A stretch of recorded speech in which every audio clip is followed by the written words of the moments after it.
안녕하세요. 저는 어느덧 결혼 10년 차에 접어든 40대 가정주부입니다.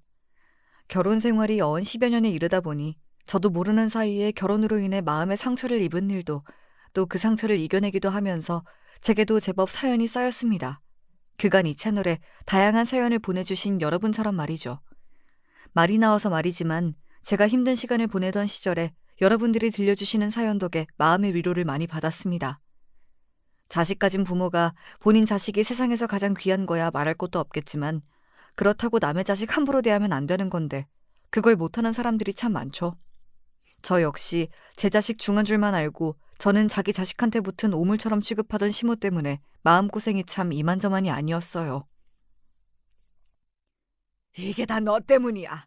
너만 없었어도 내 새끼가 나한테 저렇게 등 돌릴 일이 대체 뭐가 있겠어? 너 하나 잘못 들어온 것 때문에 우리 집안이 풍비박산이 났어. 저 사람이 아무 이유도 없이 어머니한테 등 돌렸어요?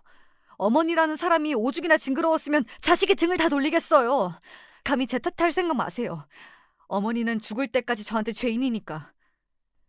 자기 아들 귀한 줄만 알고 저는 그런 귀한 아들 도둑질에 간 모자라고 염치 없는 며느리 취급하던 제 시모는 결국 인간으로서 저질러서는 안 될 일까지 저지르고 저희 부부에게 씻을 수 없는 상처를 주었습니다. 하지만 저희 역시 그런 시모에게 멍청하게 당하고만 살지는 않았죠. 아들 내외에게 크나큰 잘못을 저지르고도 뻔뻔하게 굴던 시모를 응징한 제 사연 한번 들어보시겠어요? 제겐 부모님이 계시지 않았습니다. 저도 사람이니 누군가 저를 낳아준 사람이야 있겠지만 제 기억 속에 그 사람이 없으니 세간의 표현대로라면 저는 고아인 셈이죠. 남들 다 가진 부모 없이 자란 서름이란 설명하자면 끝도 없을 겁니다. 하지만 무엇보다 자라며 상처가 되었던 일들은 본인들도 본인이 노력해서 부모 있는 집에서 태어나지도 않았으면서 부모가 없다는 이유만으로 당연히 저를 무시해도 된다는 듯 굴던 사람들 때문이었습니다. 남들이 좋은 부모 밑에서 풍족하고 걱정 없이 자란 것이 본인이 뭔가 잘해서 받은 대가가 아니듯이 부모도 없이 보육원에서 자라 오로지 제 힘으로 험한 인생을 헤쳐가야만 했던 것 또한 제가 뭔가를 잘못해서 치르는 벌이 아닌데도 말이죠. 요즘이야 사회적인 인식이 많이 바뀌었다고는 하지만 몰상식하고 남 짓밟으며 자기 자존감을 채우려 드는 못돼 먹은 인간들이야 어딜 가도 있으니까요. 평생을 저런 사람들에게 치이며 살다 보니 겉으로는 둥글게 사는 것처럼 보여도 제 속은 이미 골물대로 골마 있었어요. 당연히 사람을 만날 때에도 방어 죽일 수밖에 없었죠. 물론 자라는 내내 눈칫밥을 얻어먹으며 큰 탓에 저는 상대방 기분을 살피는 데에는 일찍이 도 같아서 사람 기분 맞춰주는 데에는 제법 일가견이 있었습니다. 하지만 그건 상대와의 감정적 교류나 호감 때문이 아니라 전적으로 살아남기 위한 생존 전략에 가까웠습니다. 애초에 손에 쥐고 태어난 것이 아무것도 없으니 그렇게라도 해서 예쁨 받아야 뭐라도 하나도 얻어낼 수 있었으니까요. 그렇게 저는 얌전하고 나긋한 모범생으로 자라났습니다. 서윤이는 환경적으로 불우함에도 불구하고 어쩜 이렇게 반듯하게 잘 자라주었는지. 선생님이 얼마나 기특한지 몰라. 이대로만 하면 대학 진학도 문제 없을 테니까 지금처럼만 해. 알았지? 선생님 입장에서야 딱하고 기특한 제자에게 건넨 덕담이었겠으나 사실 저 말조차도 고아에 대한 편견이 가득한 말이었습니다. 환경적으로 불우한 고아들은 비뚤게 자라나 문제아가 되는 경우가 대부분이나 저는 예외적으로 반듯하게 자라났다는 뜻이기도 했으니까요. 사실 대부분이 고아에 대해 그렇게 생각하고들 하니까 받아들이기에 따라 그리 예민하게 반응할 거 없는 말이기도 했지만 이미 세상에 대한 원망이 가득했던 제 속이 꼬일 대로 꼬여 있었으니 그 어떤 칭찬도 곱게만 들리지 않았습니다. 그럴수록 공부에 더 몰두했어요. 제게 그때의 한 치 앞도 보이지 않는 깜깜한 미래를 더 나은 것으로 바꿀 수 있는 유일한 방법은 공부에서 출세하는 것밖에 없었습니다. 환경이 따라주지 않으니 가장 적은 투자로 가장 큰 효율을 낼 수 있는 방법이 공부뿐이었으니까요. 그렇게 독하게 공부한 덕에 결국 저는 명문대에 진학하는 데 성공했어요. 감사하게도 성적 장학금을 받을 수 있는 조건이 되어 4년간 등록금 걱정 없이 학교를 다닐 수 있게 되었죠. 그래도 학교 다니는 동안 머물 기숙사비나 생활비, 책값 같은 건 제가 직접 벌어야 했지만요. 그럼에도 늘 불안했던 제 미래에 한 줄기 빛이 든 것 같아 태어난 이래 그렇게 기쁜 건 처음이었습니다. 남편을 처음 만나게 된 것도 대학에 입학하면서였어요. 남편은 같은 과 1년 선배였습니다. 딱 보기에도 입고 다니는 거나 돈 씀씀이 같은 것이 유복한 집 자재로 보였습니다. 당장 돈 한 푼이 아쉬워서 문제집 하나 사는 것도 손을 벌벌 떨었던 저 같은 사람의 고뇌 같은 건 살면서 단 한 번도 느껴본 일이 없을 것이 틀림없었어요. 그래서 남편이 저를 처음 봤을 때부터 지대한 관심을 가지고 있다는 걸 일찍이 눈치챘음에도 불구하고 좀처럼 곁을 내어주지 않았습니다. 그간의 경험상 있는 집안 사람과 어울리다 멀어지게 되면 결국 상처받는 쪽은 가진 것 없는 제 쪽이라는 걸 너무나 많이 겪어 잘 알고 있었으니까요. 남편이 좋은 사람이라는 건 알았지만 환경의 격차라는 것 또한 결코 무시할 수 없는 부분이었기에 제게 정성을 쏟는 남편에게 점점 마음이 기울었음에도 한사코 그 사람을 밀어냈습니다. 그럼에도 제게 늘 한결같은 남편 때문에 결국 제가 고아라는 사실까지 털어놓았죠. 사실 제가 고아라는 소리까지 했으니 알아서 마음을 접어달라는 뜻이었는데 제 말에 남편은 오히려 화가 난 듯 했습니다. 그렇게 어려운 가운데도 우리 학교처럼 좋은 학교에 장학생까지 됐다는 건 그만큼 네가 똑똑하고 죽을 만큼 노력을 했다는 뜻인데 그게 어떻게 흠이 된다는 거야? 네가 고아라고 하면 내가 그렇구나 하고 너를 포기라도 할 줄 알았어? 너 그 말은 나한테도 실례지만 너 스스로한테도 그러면 안 되는 거야. 참 한결같이 올곧은 사람이었습니다. 겉으로 밀어내려고만 하면서도 내심 나를 붙잡아줬으면 했던 제 마음을 남편은 한눈에 알아본 건지도 모르겠어요. 결국 저는 살면서 처음으로 제 고집을 꺾고 남편과 교제를 시작했습니다. 그렇게 남편과 10년 가까이 연애하는 동안 모난 제 마음을 항상 다독여주던 남편 덕에 저도 그간의 상처를 치유할 수 있었습니다. 남편을 만난 이래 남편에 대한 제 믿음은 언제나 확고했으나 그래도 결혼 이야기가 나오기 시작하자 걱정을 하지 않을 수가 없었습니다. 저를 저 자체로 봐주는 남편은 문제 삼지 않을지 모르나 평생 자기 인생을 갈아넣으며 키워낸 귀한 자식을 부모도 없는 고아에게 보내고 싶어하는 부모가 뭐 얼마나 되겠습니까? 하지만 남편의 대답은 단호했습니다. 내 부모님이 그런 이유로 결혼을 반대하실 분이라고는 생각하지 않지만 설사 그렇다 하더라도 그건 부모님이 잘못하시는 거지 네가 죄책감을 가지거나 위축될 일이 아니야. 너는 내게 주어진 환경에서 항상 최선을 다했는데 그게 어떻게 네가 우리 부모님 앞에서 죄인 취급을 당할 이유가 돼. 혹시나 그런 이유로 반대하신다면 나도 더는 부모님 허락 구할 생각 없어. 그러니까 너도 아무 걱정도 하지 마. 하늘이 두 쪽 나더라도 반드시 내 편이 되어주겠다는 남편 결심은 든든했으나 그 와중에도 남편과 제 환경의 차이를 실감하는 저였습니다. 사실 저렇게 자신감 있게 말할 수 있는 것 자체가 저처럼 부모 없이 자란 서름을 겪어본 적이 없어서일 테니까요. 그럼에도 저 역시 남편을 놓치고 싶지 않은 마음은 마찬가지였기에 불안한 마음은 여전했음에도 남편의 뜻을 따르기로 했어요. 처음으로 뵌 남편의 부모님은 두 분 다 인자하신 인상이었습니다. 일단 겉으로 보기에는 말이죠. 남편이 미리 제 사정을 다 설명한 탓인지 시아버지께서는 제가 민감하게 반응할 법한 주제는 꺼내지 않으시려고 노력하시는 게 보였습니다. 시부모님을 처음 뵙기 전에 제가 워낙 걱정이 많았던 탓에 그런 배려만으로도 몸둘 바를 모를 정도로 감사했습니다. 사실 고아라고 시부모님한테 문전박대당하는 악몽까지 수차례 꾼 탓에 이렇게 차분한 분위기 속에서 대화를 주고받으며 결혼에 대한 이야기가 오가는 상황 자체가 좀 비현실적으로 느껴지기까지 했습니다. 그 와중에 시어머니는 별로 말씀은 없으셨으나 일단 표정은 나쁘지 않은 것 같아 조금씩 마음을 놓기 시작했어요. 그날 식사를 마치고 헤어지는 길에 시아버지께서 제 안색을 살피며 어렵게 운을 떼시더라고요. 아가씨가 그동안 살면서 얼마나 마음의 상처를 입는 일이 많았을지 나로서는 헤아리기도 쉽지 않지만 아가씨 혼자 힘으로 이렇게 잘 자라서 공부 잘하고 좋은 직장 다니게 된 게 얼마나 대단한 일인지는 나도 알 것 같아요. 나로서는 그저 우리 주원이랑 서로 사이좋게 잘 지내줬으면 하는 바람뿐입니다. 앞으로 잘 부탁해요. 아니에요. 잘 부탁드려야 하는 사람은 저죠. 저야말로 정말 잘 부탁드려요, 아버님. 따뜻하고 배려 넘치는 시아버지 말씀에 그간의 설움이 북받쳐 올라 하마터면 그 자리에서 눈물을 터뜨릴 뻔했어요. 남편의 따뜻한 성품이 어디에서 온 건가 했는데 바로 시아버지한테서였구나 싶었습니다. 동시에 남편이 참 부럽기도 했습니다. 저렇게 온화하신 아버지 밑에서 자식으로 자랄 수 있다니. 아무리 힘든 일이 있어도 금세 굳건하게 털고 일어나는 남편의 강인함은 바로 저분의 사랑 덕분이었구나 하는 생각이 들었거든요. 이런 집안의 일원이 될 수 있다면 내게 한평생 결핍이었던 가족의 부재도 채울 수 있지 않을까 하는 욕심이 생기는 것도 사실이었습니다. 그렇게 남편 부모님과의 첫 만남이 생각보다 순조롭게 끝난 가운데 그로부터 며칠 지나지 않아 시어머니로부터 따로 연락을 받게 되었습니다. 그때 우리는 따로 이야기도 많이 못 나눴죠? 이번에는 서윤 씨하고 둘이서만 따로 한번 보고 싶은데 언제가 시간 괜찮아요?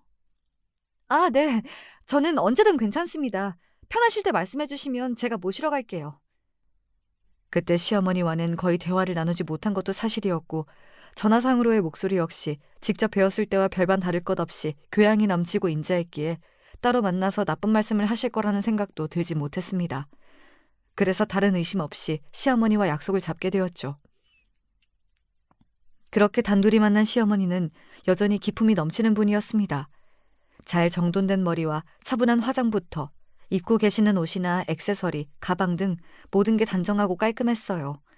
대놓고 화려하거나 사치스럽게 꾸미진 않았으나 모두 고가의 물건이라는 건 한눈에 알아볼 수 있었습니다. 여기 괜찮죠? 내 단골집이야. 음식도 제법 정갈하게 나오니 서윤 씨 입에도 잘 맞았으면 좋겠네요. 네, 어머니. 음식이 다 너무 깔끔하고 맛있어요. 식사하는 내내 분위기도 좋았어요. 대화도 매끄럽게 잘 이어졌고요. 처음 식당에 들어오면서는 혹시나 하는 마음에 저도 모르게 몸이 굳어 있었는데 제가 너무 과민 반응했나 보다 싶었어요. 그래서 곧 며느리가 될 저에게 정말 밥 한 끼 먹이시려고 부르신 모양이다 하는 생각에 차츰 긴장이 풀어졌지요. 그렇게 식사를 잘 마치고 후식으로 차를 마시고 있는데 시어머니가 여전히 교양 있는 말투로 말씀하셨습니다. 우리 주한이가 아이가 참 바르고 다정하죠?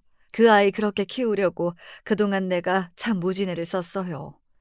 그 아이 성정에 서윤 씨한테도 한결같이 대했을 테니 그동안 마음 붙일 곳 없었을 서윤 씨 입장에서 우리 아이한테 정준 것도 이해가 가요. 하지만 내가 너무 바르게만 키우려고 한 건지 우리 애가 그 나이 되도록 아직도 세상 물정에는 좀 어두운 부분이 있지요. 사람이 좋다는 것만으로는 극복하기 어려운 환경의 차이라는 것도 분명 존재하는데 주한이가 너무 이상적인 데가 있어요. 그렇죠? 네? 생각지도 못하게 제 환경을 문제 삼는 말을 듣게 되자 제가 너무 당황해서 제대로 대답도 할 수 없었어요.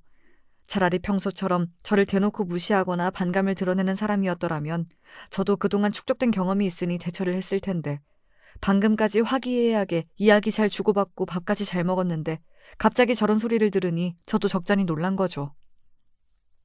하지만 우리 주한이야 그런 순진한 생각을 할 수 있을지 몰라도 아가씨는 아니잖아. 그렇지 않아요? 그동안 힘들게 자라면서 겪은 일도 많을 테고 환경의 차이를 고려하지 않고 다른 사람과 어울렸다가 상처받은 경험도 분명히 있을 텐데 그렇지 않아요? 과연 그 말대로였습니다. 남편은 몰라도 저야 사는 내내 소위 평범하게 자란 사람들과 부모 없는 제 처지가 얼마나 천지 차이인지 평생 뼈가 시리도록 실감하며 살아왔으니까요. 대놓고 제 처지를 괄시하는 말이었다면 화라도 났을 텐데 나긋하게 현실 그대로를 짚어주는 시어머니의 말은 되려 서글프게만 들렸습니다. 나는 우리 아들도 아들이지만 서윤 씨도 이 만남으로 마지막에는 상처를 받게 되지 않을까 걱정스러워요. 지금이야 좋을 때니까 서로 좋은 점만 보일 테고 사랑으로 모든 걸 극복할 수 있을 거라고 생각하겠지요. 하지만 내가 이 나이 먹도록 살아보니 사람 사는데 결코 그것만으로는 살아갈 수가 없더라고. 지금이야 마음이 아프겠지만 서로를 생각해서라도 이쯤에서 정리를 하는 게 맞다고 생각해요. 내 말 무슨 말인지 알죠? 무슨 말인지 너무 잘 알았기에 가슴이 아팠습니다. 사실 저 같은 고아를 결혼 상대자로 데려가면 반기는 사람보다는 이렇게 반응하는 사람들이 더 많겠죠. 평생 귀하게 키운 아들, 좋은 조건 가진 여자와 결혼시키고 싶은 마음이야 당연할 테니 굳이 시어머니를 원망하고 싶진 않았습니다.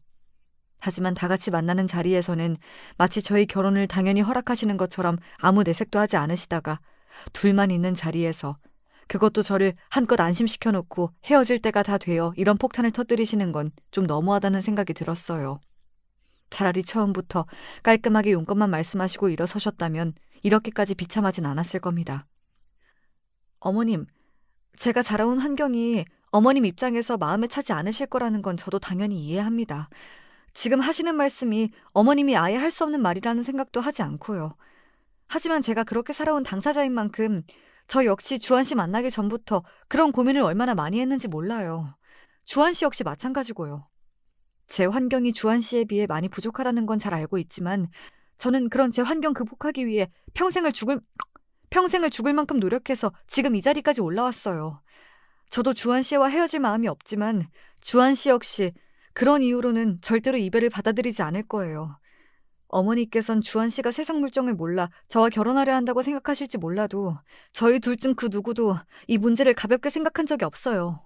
어머님 뜻을 따를 수 없어 죄송하지만 부디 저희 두 사람 진심을 헤아려 주시길 부탁드립니다.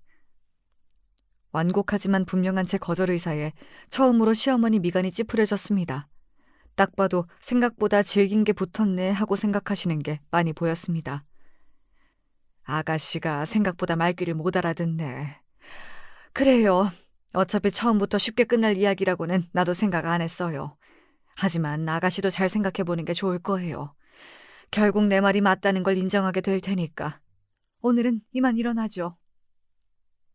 헤어지는 순간에는 식사 내내 이어졌던 화기애애함은 눈 씻고 봐도 찾아볼 수 없었습니다. 그렇게 서먹하기 짝이 없는 가운데 시어머니와의 만남을 마치자 그만 기운이 쭉 빠져버렸어요. 이런 일을 겪을까 무서워 처음에 그렇게 남편을 밀어낸 거였는데 막상 그게 현실로 닥치자 생각보다 더 힘이 들더군요. 저도 저지만 저 때문에 혹시나 남편이 본인 어머니와 척을 지게 될까봐 그게 더 두려웠습니다. 하지만 함께 이 사태를 해결하려면 반드시 남편과 상의를 해야 했습니다. 결국 저는 내키지 않는 마음을 애써 물리치고 남편에게 전화를 했어요. 정말 우리 어머니가 그러셨단 말이야? 제 말을 다 듣고도 믿기지 않는다는 듯한 남편 반응에 제가 잠시 말이 없었습니다. 화도 내지 않고 침묵을 이어가는 제 반응에 제가 뭔가 단단히 오해했다고 생각한 모양인지 남편이 다급히 말했습니다. 아니, 네 말을 못 믿겠다는 뜻이 아니라 그동안 그런 기미가 전혀 안 보이셔서 나도 당황스러워서 그래. 전에 듣는 내가 이런데 네가 오늘 얼마나 당황하고 상처를 받았을까. 이런 일 당하지 않게 하겠다고 내가 너한테 그렇게 큰 소리를 쳤는데 정말 너한테 미안해서 내가 입이 10개라도 할 말이 없어. 정말 미안해, 서윤아. 제 어머니 대신 사과하는 남편 목소리를 듣자 그제야 참아왔던 서름과 함께 눈물이 쏟아지기 시작했습니다. 그 길로 한 걸음에 달려온 남편 품에서 탈진할 때까지 실컷 울고서야 겨우 눈물을 그쳤습니다. 한편으로는 이런 일을 겪었음에도 불구하고 남편과 헤어질 생각이 조금도 들지를 않아서 내가 생각했던 것보다 남편을 더 사랑하고 있구나 하는 걸 다시금 깨닫기도 했습니다. 제 예상대로 남편 역시 저와 헤어질 생각은 전혀 없었기에 저희는 저희 뜻을 확고히 전하기로 마음먹었습니다.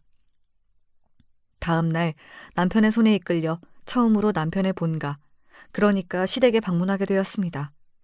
시아버지께는 남편이 미리 말씀을 드린 것 같았으나 시어머니께는 일절 언급하지 않은 모양인지 남편과 함께 들어오는 저를 보는 시어머니 얼굴이 당혹스러움으로 발갛게 물들었습니다. 아니, 너 나한테 이런 반구도 없이 이게 지금... 어머니도 아무 준비 없이 이런 상황 맞게 되니 당황스러우시죠. 그런데 이 사람은 오죽했겠어요.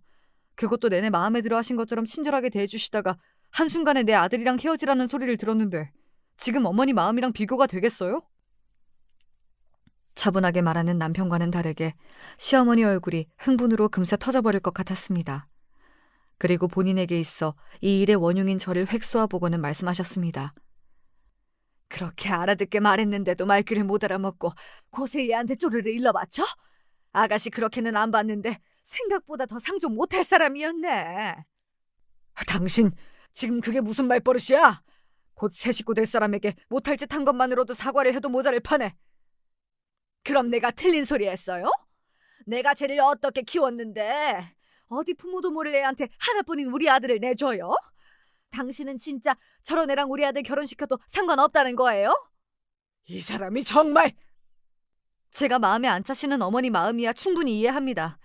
저라도 이왕이면 좋은 집안 환경에서 상처받을 일 없이 자란 사람과 아들을 결혼시키고 싶을 테니까요. 하지만 어머니, 제가 부모 없이 자란 건 제가 원해서 생긴 일이 아니에요. 저는 제 잘못도 아닌 제 결핍을 메우려고 정말 피나는 노력을 했고요. 그럼에도 불구하고 어머님이 저를 마음에 들어 하지 않는다면 그건 역시 있는 그대로 받아들이고 어머님 의사를 존중하려고 노력했을 거예요. 하지만 이런 제가 마음에 들지 않으셨더라면 차라리 처음부터 그렇게 말씀해 주시지 그러셨어요? 저뿐만 아니라 주한 씨나 아버님까지 전부 저를 허락해 주신다고 믿게 만드셔놓고 저만 따로 불러내셔서 그렇게 말씀하신 건 너무하셨다고 생각합니다. 얘 좀 봐. 저가 부족한 걸 알면 더 납작 숙이고 알아서 물러날 줄 알아야지. 어디서 따박따박 말대꾸를 하고 있어? 주한이 너도 정신 똑바로 차려. 본데 없이 자란 티가 이런 데서 나는 거야. 알겠니? 이 사람이 정말 그만두지 못해? 시아버지께서 시어머니 막말에 경악을 하고 소리치셨습니다. 그동안 저는 물론이고 본인 가족들 앞에서도 우아함을 유지하시느라 꽤나 애를 먹으셨을 것 같던데 그날로 그게 와장창 산산조각이 난 셈이었습니다. 분해서 어쩔 줄을 모르겠다는 듯한 얼굴로 저를 쏘아보는 시어머니를 바라보는 남편 눈빛이 그렇게 차가울 수가 없었어요. 어머니, 정말 실망이네요. 저는 그동안 당연히 저희 엄마가 상식이 통하는 사람이라고 생각했는데 제가 착각을 해도 그동안 정말 큰 착각을 하고 있었네요. 저는 저 사람 말처럼 자기가 선택한 것도 아닌 환경 때문에 저 사람을 반대한다는 것도 이해할 수 없지만 그게 마음에 들지 않으셨으면 차라리 저한테 말씀을 하시지 그러셨어요. 어머니한테 제가 귀한 자식인 만큼 저한테도 저 사람 정말 귀한 사람이에요. 어떻게 그렇게 함부로 말씀하실 수가 있어요? 어머니 진심이 어떤 건지 확인한 이상 저한테도 어머니 의견 더는 중요하지 않습니다. 어머니가 허락을 하시든 말든 저는 이 사람이랑 결혼할 마음에 조금도 변함이 없으니 그렇게 아세요. 그 말을 끝으로 남편이 제 손을 잡고 시댁을 나와버렸습니다. 뒤에서 시어머니가 남편을 부르며 악을 쓰는 소리가 들렸으나 남편은 뒤도 돌아보지 않았어요. 저는 기어이 제가 모자 사이를 갈라놓은 것 같아 그러지 않으려고 아무리 노력해도 죄책감을 떨치기가 힘들었습니다. 너 행여나 쓸데없는 생각 마. 너한테 못 볼 꼴 보인 내가 너한테 빌면 빌었지. 네가 나한테 죄책감 가질 이유는 아무것도 없어. 혹여 제가 그만두자는 말이라도 할까봐 단단히 저를 붙잡는 남편에게 미안하면서도 고마웠습니다. 곧 시아버지께서도 제게 시어머니 대신 사과의 말씀을 전하셨어요. 정말 미안합니다. 내가 이렇게 사과한들 마음의 상처가 다 가실 리는 없겠지만 그래도 그 사람 생각이 우리 가족 전체의 뜻이 아니라는 건 꼭 알아줬으면 해요. 그 사람도 지금은 저렇게 고집을 부리지만 결국은 자기 생각이 틀린 걸 알고 아가씨를 가족으로 받아줄 거예요. 그렇다고 그날 그런 말은 함부로 해선 절대로 안 되는 건데 내가 정말로 미안합니다. 남편은 보란듯이 더욱 불도저 같은 기세로 결혼을 밀어붙였습니다. 어머님도 참석하시지 않은 결혼식 굳이 치르고 싶지 않다는 제 의견은 말을 꺼냄과 동시에 묵살당했어요. 시어머니가 참석하지 않은 결혼식에 뒷말이 얼마나 많이 나올지 상상만 해도 뒷목이 쭈뼛해졌습니다. 정말로 시어머니도 참석하지 않은 결혼식을 치르게 될까 결혼 직전까지 마음이 무거웠으나 시아버지께서 아들 결혼식에도 참석하지 않을 거면 나랑 이혼할 줄 알라며 으름장을 놓으신 덕인지 결혼식에 신랑 어머니가 불참하는 불상사만큼은 간신히 면할 수 있었습니다. 신랑 신부 양가 인사 시간에 제 쪽은 비어있고 신랑 쪽에는 여전히 불만 가득한 표정의 시어머니를 보는 제 마음이 무거웠습니다. 그렇게 결국 당신의 며느리가 되었음에도 불구하고 저를 향한 시어머니의 못마땅한 시선은 아주 노골적이었습니다. 처음 몇 번은 저도 제 마음에 차지하는 며느리이지만 결국 결혼식에는 참석해주신 시어머니와 잘 지내보고 싶어서 먼저 찾아뵙기도 하고 연락도 드리며 성격에도 맞지 않는 부침성을 발휘해보려고 노력했습니다. 하지만 이런 제 노력은 단 한 번도 시어머니 마음에 와닿지 못했죠. 제가 먼저 말을 붙여보려 해도 시어머니는 제 말에 대답하는 법이 없었고 전화를 드려도 받지 않으셨습니다. 한마디로 없는 사람 취급이었죠. 저 혼자 애를 쓰는 모습에 벌써 몇 번을 참아넘겼던 남편이 결국 폭발하고 말았습니다. 이 사람이 이렇게 노력을 하는데 어머니 정말 이렇게 야멸찬 사람이셨어요? 애초에 이 사람이 도대체 뭘 잘못했다고 어머니한테 이렇게 쩔쩔매야 하는데요. 어머니가 이 사람 상전이라도 돼요? 정말 날이 갈수록 어머니한테는 실망할 일밖에 없네요. 이 사람 이제 남 아니고 어머니 며느리예요. 제 아내라고요. 이 사람 없는 취급하는 건 저를 무시하는 거나 똑같습니다. 어머니가 먼저 이 사람 없는 사람 취급하셨으니 이제 저도 없는 사람이라고 생각하세요. 집에 돌아가는 차 안에서 저도 모르게 눈물이 뚝뚝 떨어졌습니다.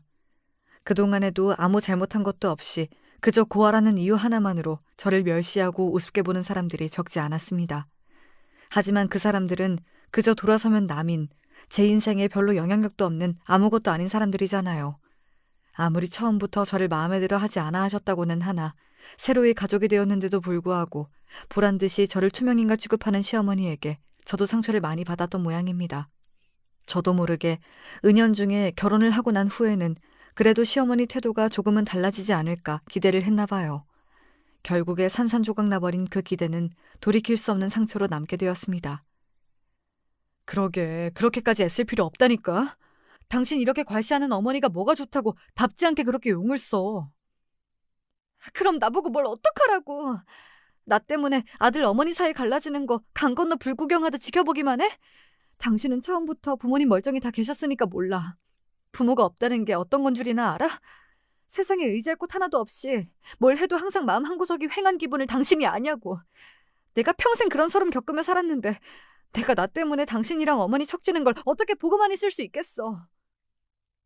상처받은 제 모습에 자기가 더 속상해서 괜히 타박하는 남편에게 그동안 쌓아왔던 울분을 터뜨리며 오열했습니다.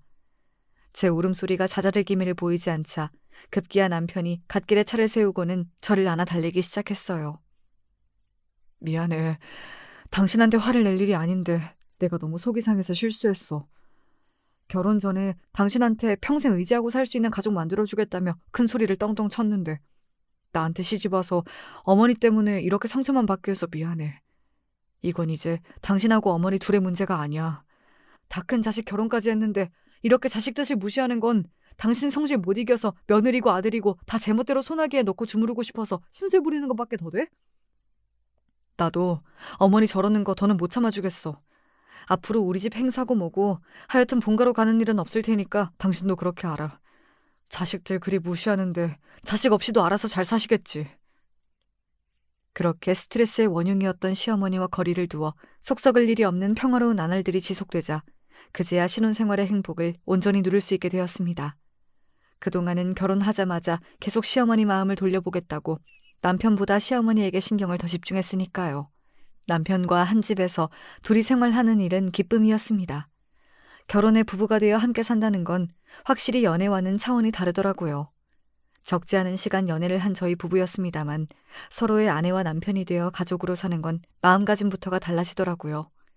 한 번도 정서적으로 깊게 뿌리를 내리고 살아본 적이 없었던 저였음에도 불구하고 이제는 남편이 저의 단단한 뿌리가 되어 서로를 단단히 지탱해 주리라는 걸 느낄 수 있었습니다. 마음을 편히 먹어서 그런지 결혼한 지 1년 만에 저희 부부에게 기쁜 소식이 찾아왔습니다. 바로 저희 첫 아이 임신 소식이었어요. 처음 임신을 확인한 날 남편과 둘이 얼싸안고 얼마나 울었는지 모릅니다.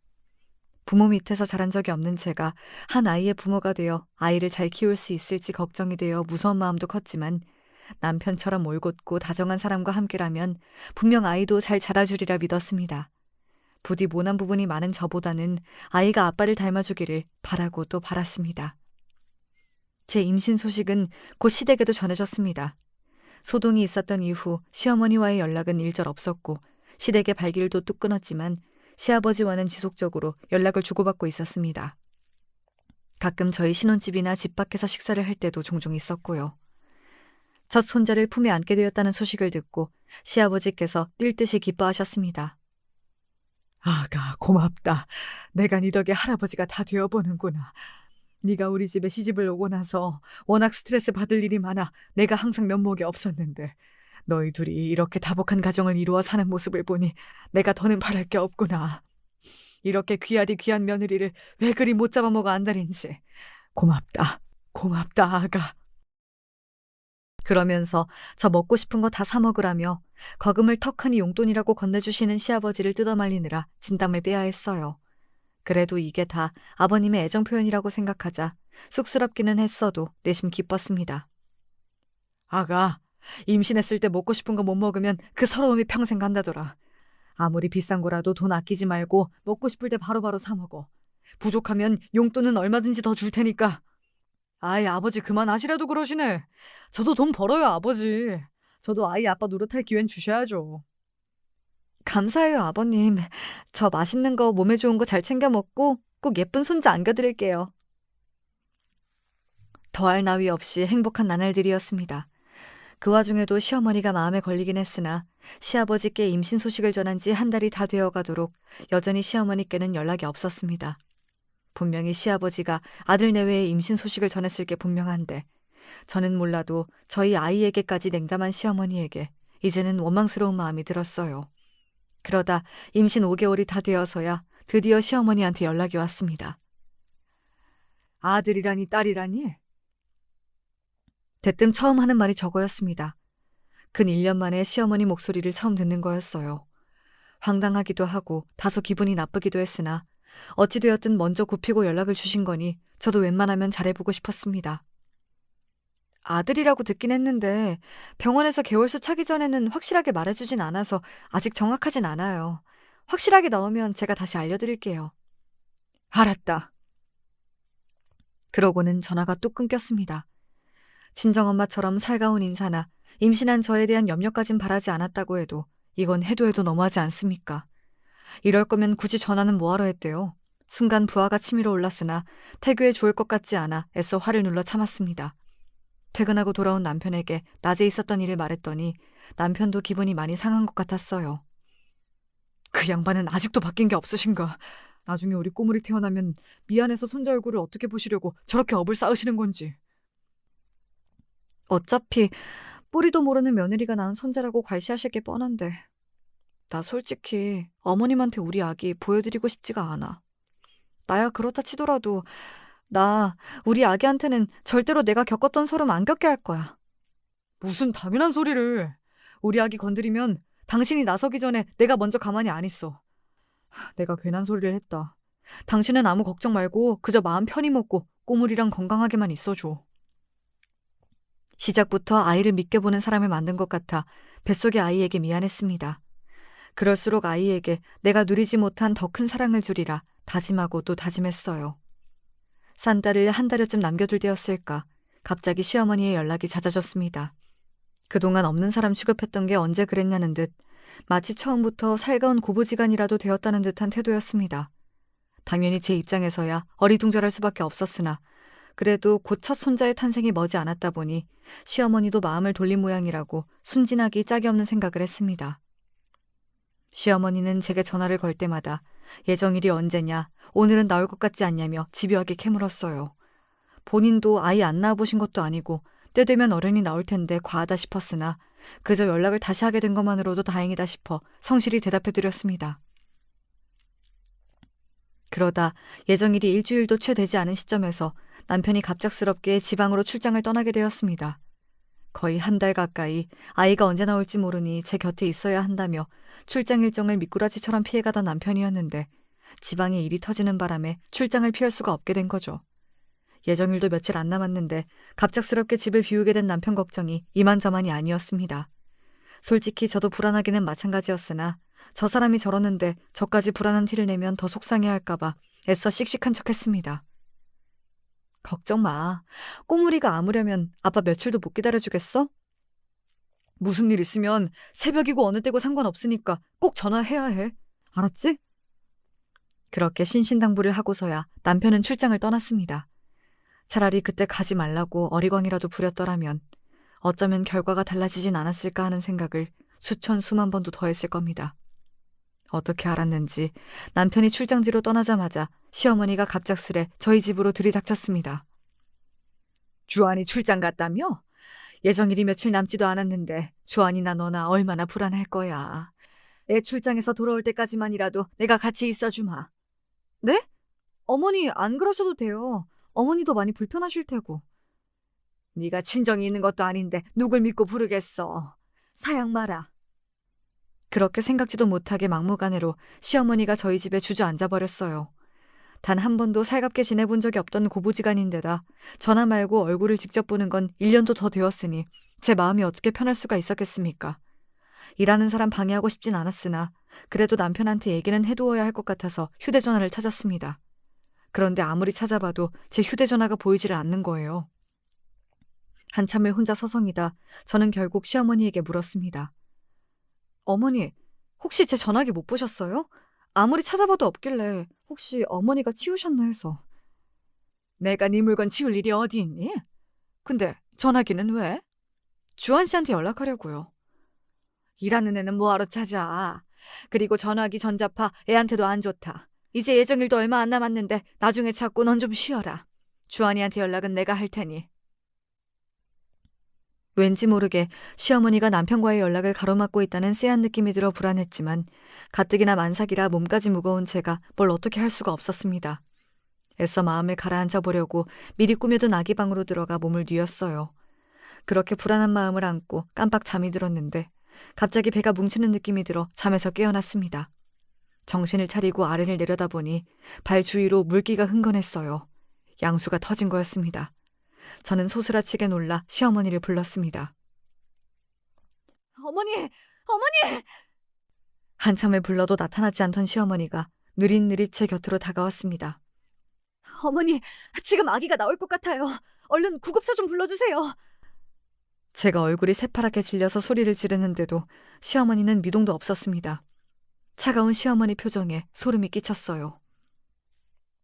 어머니, 왜 아무 말씀이 없으세요? 저 양수 터졌다니까요? 지금 빨리 병원 가야 돼요. 저 병원에 좀, 전화기라도 좀 주세요. 내가 왜? 생각지도 못했던 말에 통증이 시작되었음에도 불구하고 제가 우뚝 굳어버렸습니다.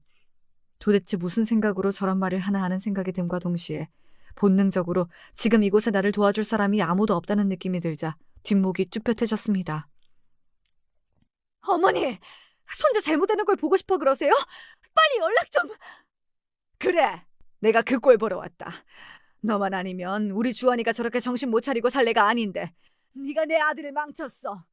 네가 애까지 낳으면 평생 우리 주원이 발목을 잡을 텐데 지금 나보고 그 꼴을 보고만 있으라고? 어머니 정말 미치셨어요? 어머니 이런 거 알고도 주원 씨가 가만히 있을 거라고 생각하세요? 제가 아무리 미워도 그렇지 제 뱃속 아이 어머니 손자예요. 정말 손자 죽이실 참이에요? 손자야, 새 며느리 얻으면 얼마든지 더 볼 수 있는데 무슨 상관이야? 애 있으면 이혼하기도 힘든데 그냥 이쯤에서 애 흘려보내라. 애도 너처럼 근본 없는 어미 밑에서 나오느니 일찌감치 가는 게 더 편할 테니. 저 미친 여자가 기어이 내 새끼를 죽일 생각이었습니다. 일이 이 지경까지 오니 저도 눈에 뵈는 게 없었습니다. 눈앞에 시험이 멱살을 틀어쥐고는 젖먹던 힘까지 짠에 흔들었어요. 비켜! 당장 내 앞에서 비켜! 내가 내 새끼 죽이도록 가만히 보고만 있을 것 같아? 순간 그 여자가 제 양손목을 획 낚아채더니 저를 바닥에 내동댕이 쳤습니다. 배에서부터 시작된 형용할 수 없을 정도로 끔찍한 고통이 제 전신을 감쌌습니다. 안 돼! 내 아기! 그러게, 처음에 떨어져 나가라고 했을 때 곱게 떨어져 나갔으면 다들 좋았을 것을 왜 이를 이 지경으로 만들어? 모든 건 다 네가 자초한 일이니 나 원망할 생각은 말아라. 당장이라도 눈앞에 정신 나간 여자를 찢어 죽이고 싶었으나 전신을 덮친 고통과 함께 아이가 잘못될지도 모른다는 두려움에 제정신이 아니었습니다. 어머니, 제발 살려주세요. 우리 아기 살려주세요.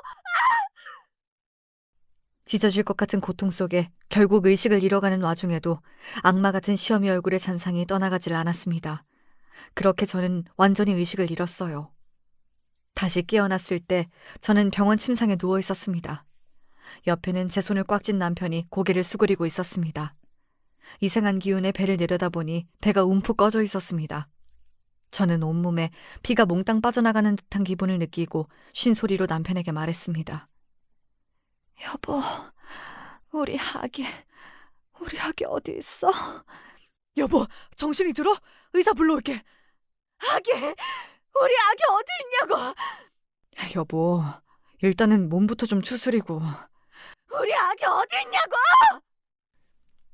미친 여자처럼 소리 지르는 제 기세를 어찌하지 못하고 결국 남편이 눈물을 떨구며 실토했습니다. 우리 아기 하늘나라로 갔어. 어렴풋이 짐작은 하고 있었으나 제가 짐작하고 있는 것과 남편의 입으로 확인 사살을 당하는 것은 천지 차이였습니다. 사태의 원흉은 너무나도 분명했죠. 당장이라도 시어미를 찢어 죽이지 않으면 그만 제가 죽어버릴 것 같았습니다. 그 여자 때문이야. 그 미친 여자가 우리 아기를 죽였어. 여보, 그 여자가 우리 아기를. 알아, 나도 알아, 여보. 제발 진정해, 여보. 저는 그대로 다시 졸도해버렸습니다. 나중에 깨어나고 나서야 알게 되었지만 시어머니가 제 집에서 그 악마 같은 짓거리를 하고 저는 이틀간 의식이 없었다고 합니다.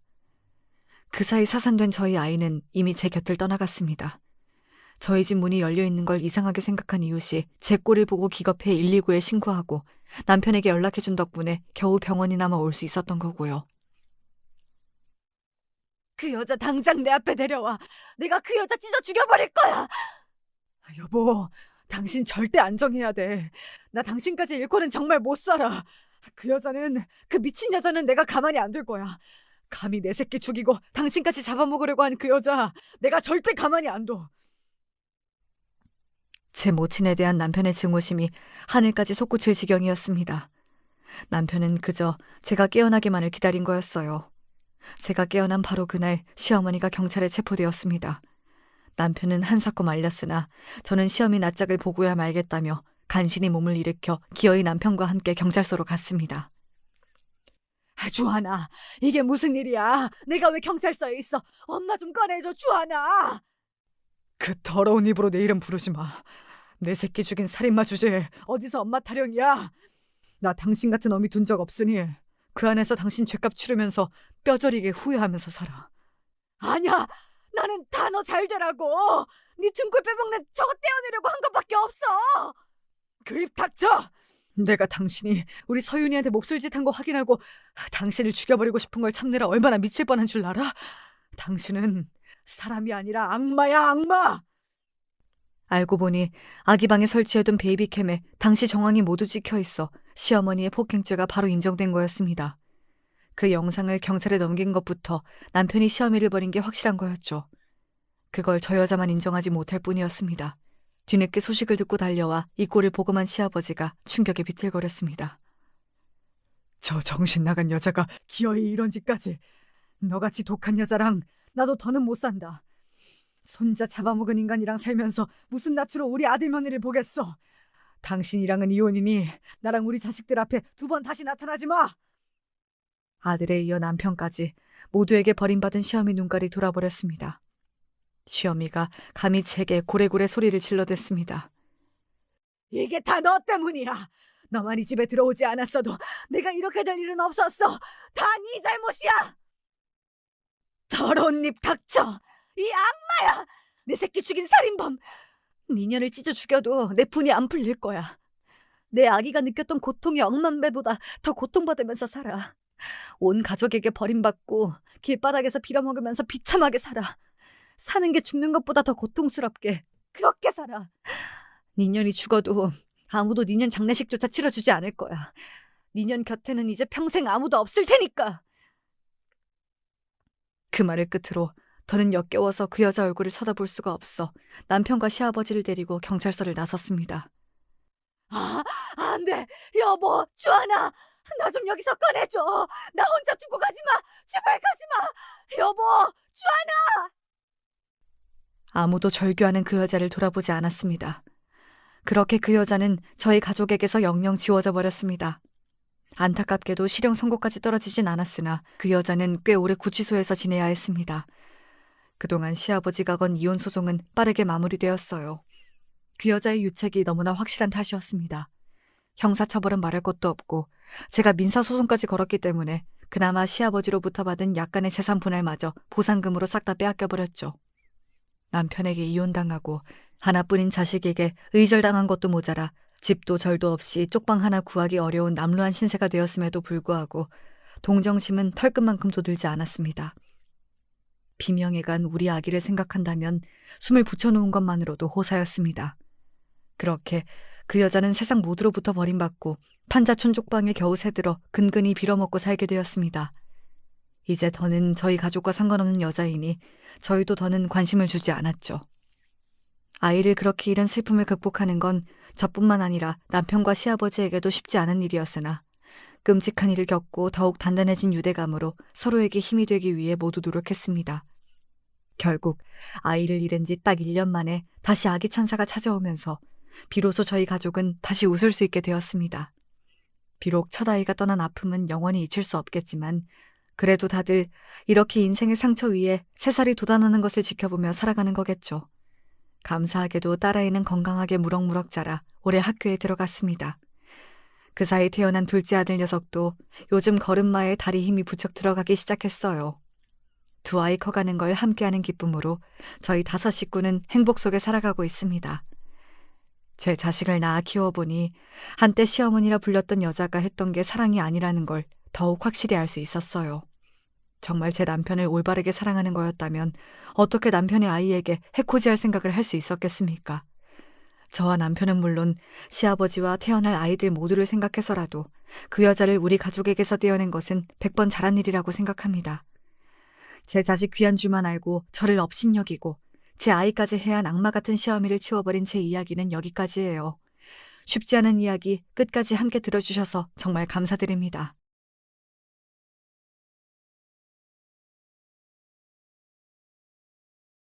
안녕하세요. 전 얼마간 지옥에 살다가 이제 숨을 돌리고 있는 40대 주부입니다. 저의 인생을 뭐라고 표현하면 좋을까요? 아무쪼록 그 누구에게도 저와 같은 경험을 물려주고 싶진 않네요. 일단 제 사정을 털어놔 보자면 제 남편은 남편감으로선 아주 최악의 일을 저질렀답니다. 전 너무 가슴 아파서 친정에도 털어놓지 않고 얼마간 묵혀두었을 정도였어요. 남편에게도 처음에 알리지 않고 소갈이 했는데 저도 사람인지라 못 참고 터뜨렸답니다. "당신 이번에 왜 어린이집 졸업식에 못 온단 거야?" "그게 그때 지방 외근이 잡혀 가지고 도저히 뺄 수가 없어. 그래서 내가 전날 식사하고 백화점 가서 애 장난감 사 준다 그랬잖아." 이미 이유를 말했는데 자꾸 묻네.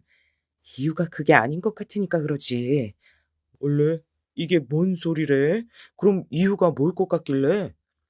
이 말을 할 때만 해도 남편은 아주 능청스럽게 절 골려대듯 말하길래 저도 그럼 안 되는데 일찍 말해버렸어요. 당신 부서 막내 김상미랑 놀러 갈 거잖아. 지방에 있는 모텔이랑 바닷가 가서 또 놀 거야? 본인 자식은 내팽개치고? 남편은 저의 이런 말에 소파에 누워서 답하던 중 지도 모르게 벌떡 일어나서 허리를 꼿꼿이 세우더군요. 그게 무슨... 그렇게 말하면서도 자기는 이제 끝났다는 생각이 대충 들지 않았을까 싶더라고요. 정말 땡깡하고 머리를 얻어맞은 얼굴로 멍청한 사람처럼 절 보고 있었어요. 내가 너무 다 알고 있어서 놀랬어? 나 진짜 그냥 넘어가도 볼까 생각했어, 자기야. 근데 정원이 졸업하고 이제 초등학교 가는데 그것도 빼먹고 상미랑 놀러 가려고? 속초는 정원이도 좋아하는 곳인데 말이야. 이상하게 이렇게 말하면서 분노도 울음도 차오르지 않더라고요. 남편은 정말 어쩔 줄 몰라 했어요. 연신 손으로 소파를 짚었다가 자기 얼굴을 만졌다가 왔다 갔다 헷갈려 하더군요. 뭐라고 답 좀 해봐. 상미한텐 다른 날 보자 그래. 너도 새끼 있지 않냐고. 졸업 시즌엔 좀 피해서 보자고 사정 좀 해봐. 그, 저기, 여보. 당신이 말하기 뭐하면 내가 대신 전화해 줄까? 나 그런 거 잘하니까. 근데 상미가 너무 기절 초풍하고 놀랄까 봐 그러지. 그런 남편을 두고 전 곧장 주방으로 휙 와버린 다음 아무렇지 않게 아침상을 차렸어요. 그래 놓고 주방 한켠에선 태연하게 서 있었지만 죽을 것 같은 얼굴로 어정쩡하게 서 있는 남편을 보니 정말 다 엎어버리고 싶더라고요. 이게 다행인지 불행인지 모르겠지만 암튼 인간이 죄책감에 아주 뒤덮여 있는 얼굴을 하고 있었어요. 여보, 나 설명 좀 할 시간 좀 주면 안 될까? 당신도 다 알고서 묻는 것 같지만 그게...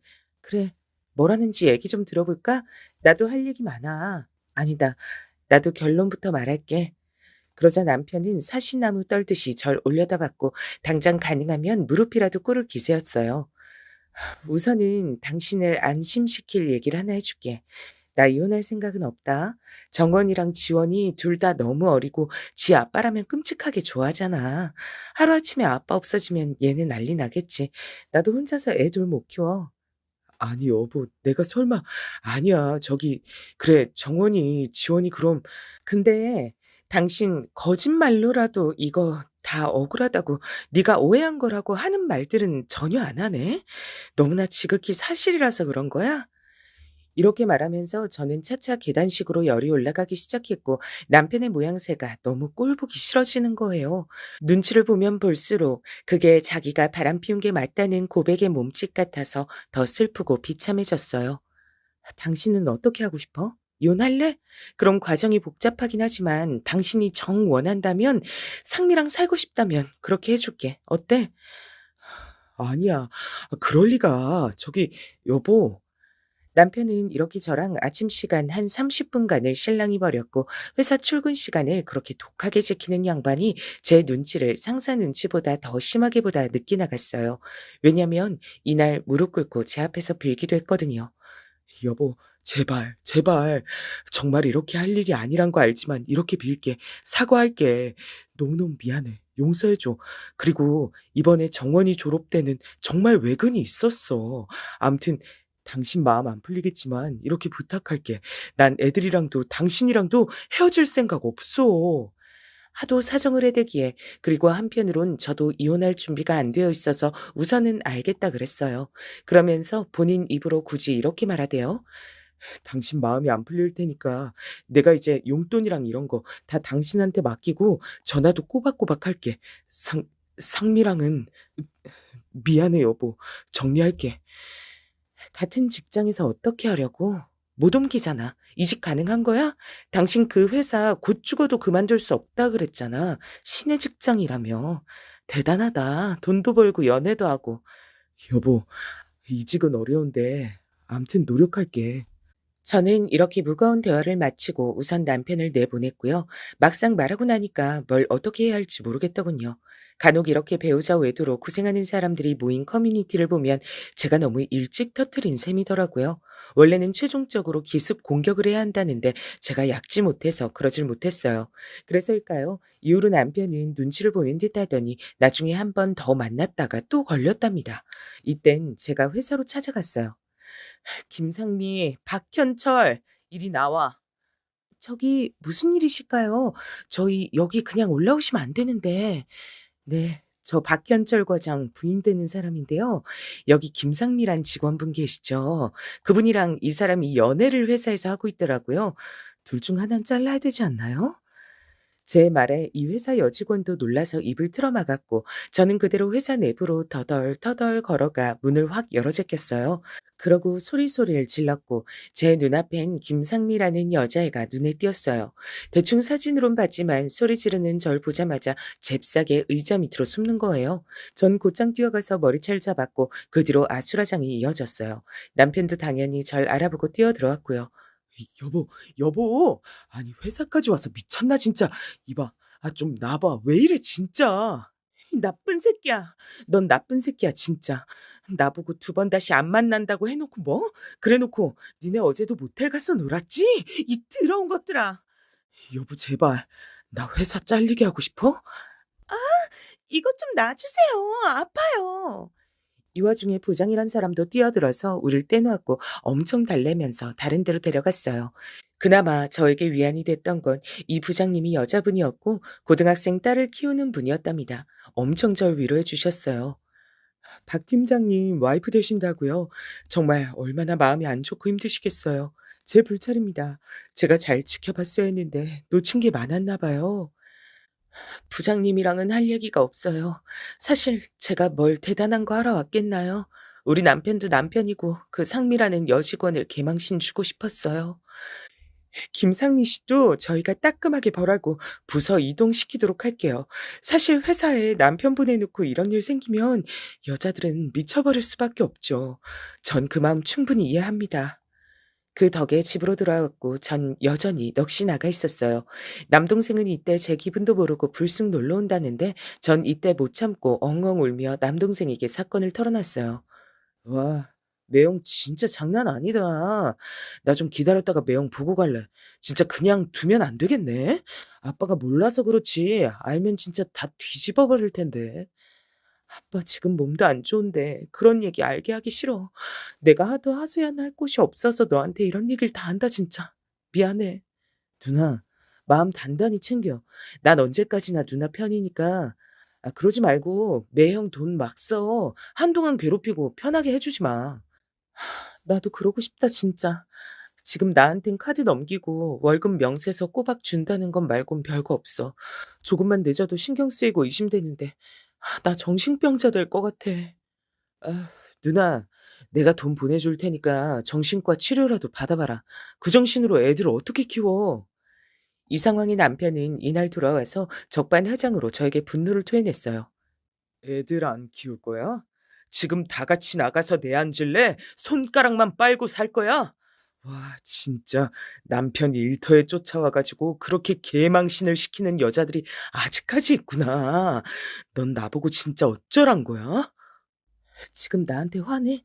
당신이 뭔 주제로 하네? 나한테 꼭 헤어지겠다고, 정리하겠다고 울면서 약속하던 인간이 어제도 모텔 간 거 맞잖아. 그건 일부러 그런 게 아니고 헤어지자고 말을 했는데 걔가 하도 불러서.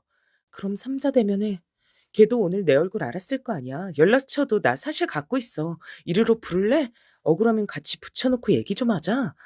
그런 저에게 남편은 시뻘개진 얼굴로 이제 지 쪽에서 이렇게 말하더군요.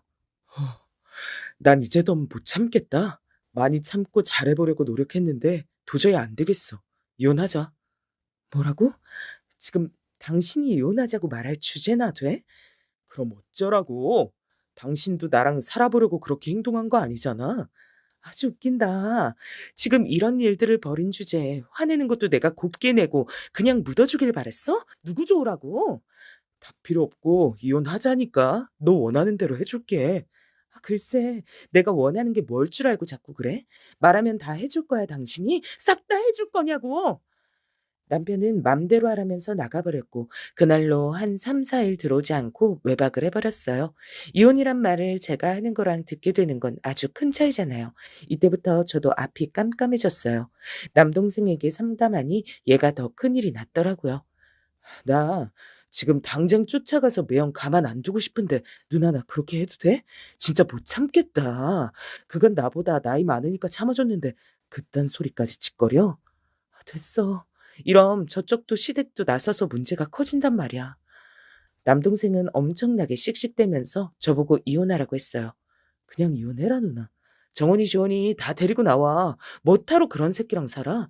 나 누나 이혼할 때까지 매형 새끼 안 봐. 이런 말을 듣고 나니 덩그러니 집에 혼자 남아 생각이 많아졌어요. 일단 본인이 강력하게 원하니 저도 변호사를 물어물어 알게 됐고요. 나름의 상담을 거쳐 저 역시 남편에게 이혼하자고 말했죠. 하루 종일 생각해봤는데 그냥 이혼해줄게. 대신 위자료랑 양육비 관련해서 당신 편하게 해줄 생각은 없어. 애들은 내가 키울 거니까 돈 10원이라도 욕심내려고 들지 마. 제대로 값쳐서 줘야 된다는 것만 알아도. 내가 하고 싶은 대로 할 거야. 당신은 껴들지 마. 역시나 끝을 바라보고 같이 살고 있는 관계는 엉망진창이 되더라고요. 우리는 결혼 8년 차 부부였는데 애 둘을 낳은 사이들끼리 어쩌다가 이렇게 된 걸까요? 아무튼 남편은 먼저 선수를 쳐서 자기 엄마한테 말했더라고요. 이날 곧장 어머니가 저희 집에 찾아오셨어요. 아이고, 정원애미야. 이게 다 뭔 소리야. 이혼이라니. 현철이랑 얘기 좀 잘해봐라. 제가 아주 자기는 꼭 이혼해야겠다고 난리야. 회사까지 네가 찾아왔었다며? 왜 그것만 말씀하세요? 제가 뭐 때문에 갔는진 모르세요? 그런데 어머니는 몇 마디 더 하시다가 스르르 미끄러지시는 거예요. 와, 똥물을 뒤집었어도 이것보단 재수없지 않을 거예요. 암만 그래도 네가 아유, 아유, 두야. 아, 아유, 나 죽네. 그러고 바닥에 완전히 바싹 누워버린 어머니는 몸을 못 움직이고 뻗어 계신 거예요. 어머니? 어머니! 어머니, 일어나세요. 어머머? 결국 어머니는 그대로 응급실에 실려가셨고요. 안 그래도 건강이 안 좋으시긴 했는데 아들 이혼 얘기를 듣고 엄청 충격을 받으셨어요. 본래 갖고 있던 기저질환과 맞물려 입원하게 되신 거예요. 제 연락받은 남편은 바로 뛰어왔고 저와 병원에서 마주했죠. 이 인간은 이제 칼자루가 자기한테 넘어왔다고 생각했는지 절 몰아세우더군요. 너, 다 너 때문에 이렇게 된 거야. 우리 엄마 어떡할래, 너? 엄마 입원해야 된대. 안 그래도 힘들게 사는 노인네 이런 식으로 괴롭힐 거야? 왜 그걸 내 탓을 해? 이혼한다고 먼저 알린 건 당신이잖아. 어머니는 나한테 확인하러 오셨을 뿐이고. 됐어. 이런 상황에도 넌 미안하단 말 한마디 없이 구구절절 변명이나 하네. 진짜 사람 안 변한다. 엄마한테 무슨 일 생기면 난 너한테 책임 물을 거야. 뭐 어쩌란 거야? 지금 나 윽박 지르는 거야? 이 상황에 나만 책임 있어? 그러게 누가 아들을 이혼한다고 충격받으실 만한 짓을 하래? 그러자 남편은 여기서 씩씩거렸고 전 그냥 넘길 순 없어서 쇼부를 보자고 했어요. 이렇게 두루뭉실 넘겨서 내 탓인 것처럼 만들지 마. 누가 봐도 잘못은 당신이 한 거지. 난 정말 아무것도 하지 않았어. 그리고 지금 노선 똑바로 정해. 이혼할 거야 말 거야? 이 말을 하면서 전 남편의 반응을 기다렸고 남편은 지금 자기 엄마가 저 모양이니 판단이 안 됐나 봐요. 아, 우선은 일단은 엄마 저렇게 되셨으니까 보류하는 걸로 할게. 더 문제를 만들 수 없으니까. 당신 똑똑히 알아둬. 어머니 상황은 내가 100번 이해해서 받아들이지만 그 사이에 사고치고 의심 가는 행동하고 그럼 나는 그냥 다 깨버릴 거야. 깨 부숴버릴 거라고. 야, 진짜 말 좀 그따위로 하지 마. 누가 모른대? 그러니까 너한테 질리는 거야. 지금 이 순간에도 노인네 저러고 있는데도 그걸 따지고 앉았냐? 애초에 저는 말이 안 통하는 인간 상대로 괜한 싸움을 벌인 느낌이라 그냥 다물게 되었어요. 말 맞다나 더 얘기해봤자 저만 손해더라고요. 근데 남편은 이후로 이상한 요구를 해왔어요. 엄마 아버지 챙길 돈도 있어야 하는데 당신이 싹 뺏어갔잖아. 나 그 부분은 숨통 좀 튀어야겠어. 당신이 걱정하는 딴짓 안 하니까 절대 걱정하지 말고 난 이제 월급에서 100만 원은 떼고 줄 거야. 100만 원을 떼고 준다고? 그전에도 용돈은 50씩 받아가던 사람이 왜 갑자기 100만 원이야? 엄마 아프잖아, 지금. 누나랑 나랑 돈 반반해서 엄마한테 보태기로 한 거라고.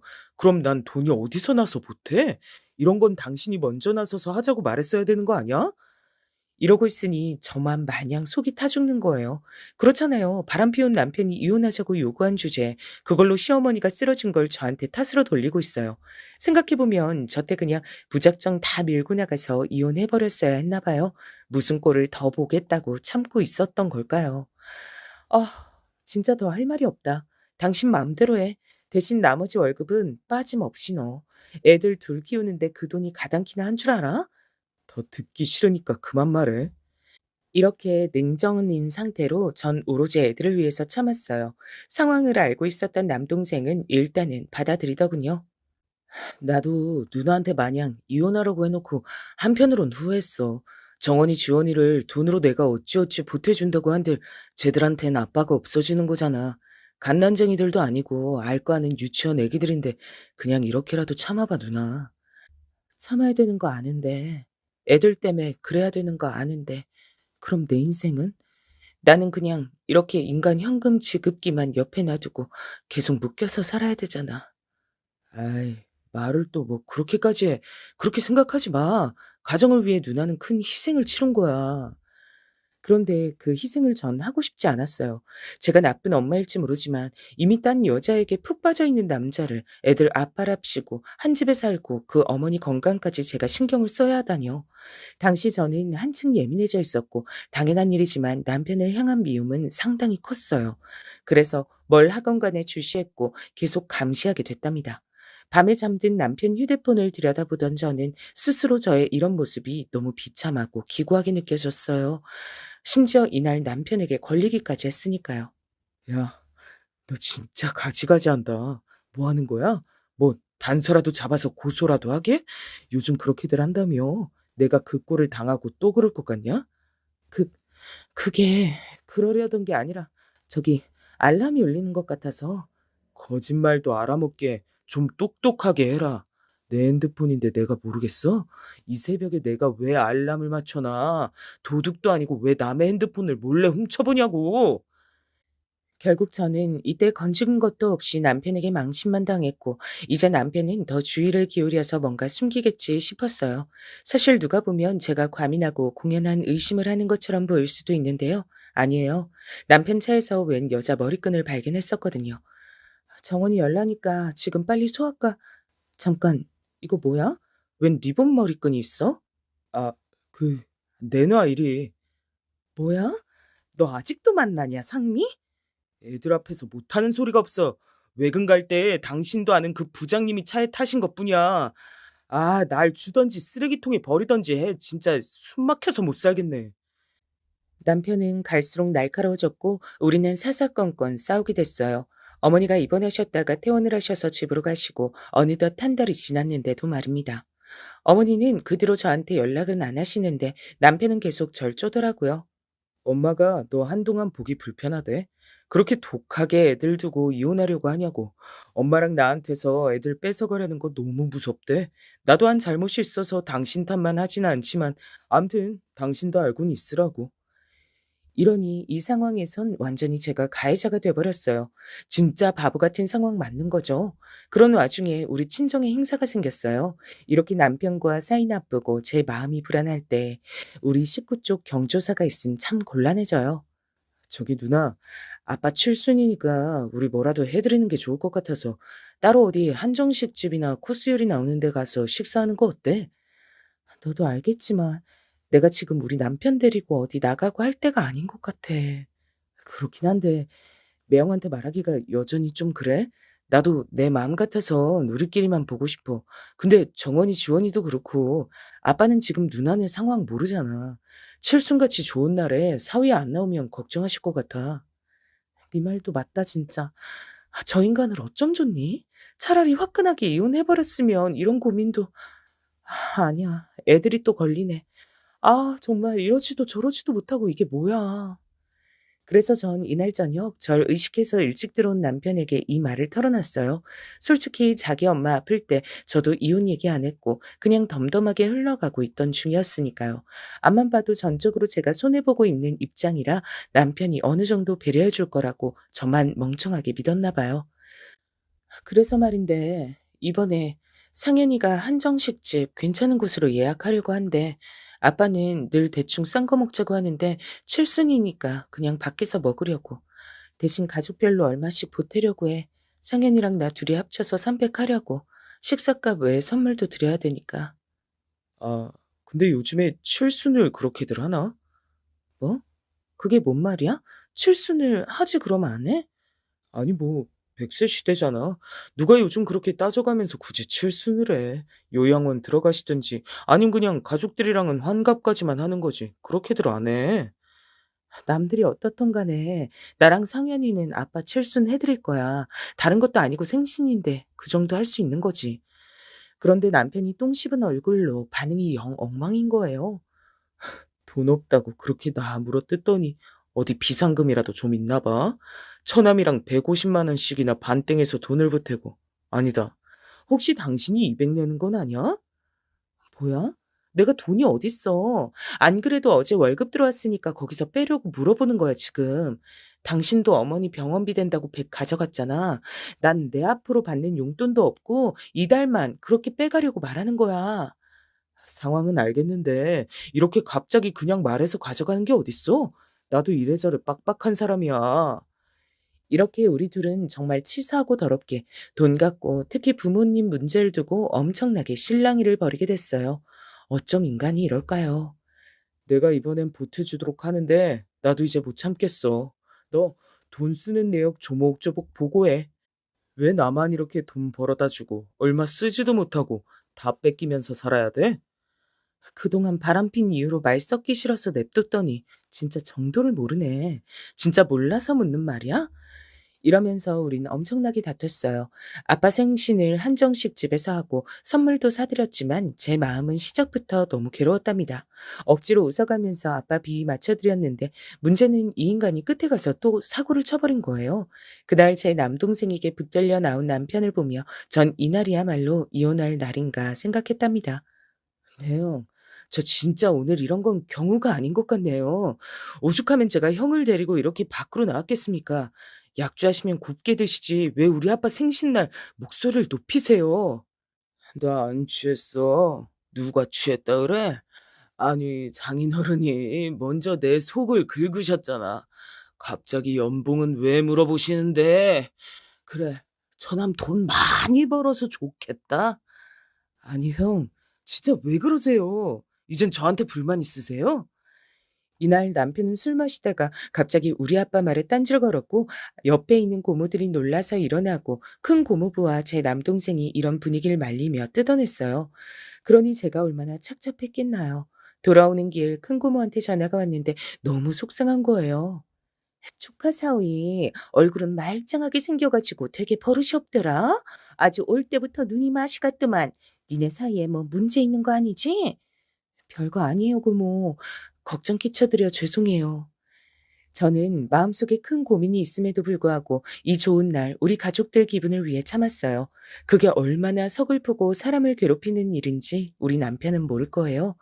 이 일을 겨우겨우 묻어두고 있던 차 우리 아빠랑 동갑내기이신 아버님의 칠순이 다가오게 됐어요. 사실 전 아빠 칠순 때도 시아버지 칠순 때는 어떻게 하려고 될지 궁금했었어요. 근데 남편이 정말 뻔뻔스럽게 말을 하는 거예요. 이게 말이 된다고 보시나요? 엄마 아픈 거 이제 나았고 아버지도 형제들 중에 제일 먼저 하는 칠순이라 조금 느낌이 달라서 누나랑 얘기했어. 호텔 알아보고 있다더라고. 뭐야? 아, 아니야. 됐어. 그러든지 말든지. 그러던지 말던지? 지금 그게 할 말이야? 그럼 내가 뭐라고 대꾸해줘야 하냐? 남의 아버지 칠순잔친 그렇게 죽도 밥도 안 되게 다 만들어 놓고 난 왜 네 아버지 칠순 가서 꽃 흔들고 잘 보여야 돼? 말본새하곤 진짜. 내가 아니 됐고 암튼 이건 내 의견이 아니야. 누나랑 얘기한 거니까 누나랑 말해봐봐. 네 누나니까 네가 얘기해. 왜 나보고 얘기하라 그래? 나 빼고 둘이 결정한 거잖아. 왜? 형님이 나한테 제안하는 얘기면 내가 거절 못할 줄 알지? 근데 어쩌냐? 난 딱 잘라서 못한다고 말해버릴 건데? 생각해보면 이 사이에 껴있는 애들이 뭔 죄라고 둘이 그렇게 피 터지게 싸웠을까요? 매일 밥 먹듯이 숨만 쉬어도 싸울 정도면 빨리 갈라서는 게 답이에요. 같이 살면서 서로 죽일 듯 싸우대는 부모를 보느니 조금 궁핍하고 외로워도 한쪽 부모랑 사는 게 낫지 않나요? 그런데 이 인간은 정말 여자들이 지탱해주는 힘이 없으면 못 살아가는 인간인가 봐요. 고세치 누나한테 일러바쳤거든요. 평소 신우와 잘 연락 안 하고 사는데 이때 참으로 오랜만에 전화를 받았어요. 올케, 아빠 칠순하는 걸로 우리 현철이랑 좀 사이가 안 좋은가 봐. 무슨 일 있어? 저번에 엄마 일도 있고 대충 듣긴 했는데 올케 왜 자꾸 일을 이렇게 만들어? 아버지 생신하자는 게 그렇게 잘못된 거야? 그게 아니라 이게 제가 왜 형님이랑도 이렇게 말해야 되는지 모르겠네요. 이건 저희 부부 일이라 그냥 이렇게 정리할게요. 둘이만 해결할 게 아니라 어른들이 엮여 있으니까 그렇지. 옳게 나랑 좀 만나서 얘기하는 게 어때? 저 두고 얘기하지 마시고 그냥 결정하신 대로 하세요. 남편은 이미 돈 보태기로 마음 먹었던데 저랑 얘기하셔서 뭐 하시려고요? 와, 옳게 자꾸 말 그런 식으로 할래?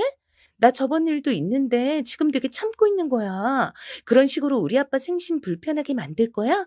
며느리 하나라고 있는데 우린 부담 줄여주려고 둘이 알아본 건데 왜 이래 진짜? 이러니 저는 신우랑도 원수지고 싸우게 됐고요. 남편은 아주 막가기로 마음먹은 건지 이날 저녁에 쫓아 들어오자마자 기가 차게 싸웠고요. 인간이 한번 이상한 길로 빠지더니 갈수록 저에게 함부로 하더라고요. 애들 아직 안 자는데 뭐 하는 짓이야? 이거 깨부순 거 당신이 다 물어내. 너 진짜 아버지 생신 끝나기만 해봐. 너랑 다 끊어버리고 이혼할 거야. 각오해. 누가 보면 내가 바람 피운 줄 알겠어. 하든지 말든지 맘대로 해. 왜 지금은 이혼 안 하는데? 아버님 때문에? 이게 진짜. 그러면서도 이 인간은 진짜 지 아버지 칠순 때문에 슬쩍 쫄렸는지 더 뭐라 하려다가 참는 눈치였어요. 하필요. 누가 배를 정신없이 눌러대는 거예요. 아랫집에서 올라온 건가 했는데 글쎄 우리 친정 아빠가 오신 거 있죠. 생전 잘 들리지도 않으시던 분이 과일 챙겨서 이날따라 오시다니요. 이게 무슨 분위기냐? 왜 이래? 아, 아니에요, 아빠. 별일 아니에요. 집안 꼴이 이게 뭐야? 이건 왜 다 내전져 있고 현관문은 왜 이러냐? 애들 키우는 집이 왜 이래?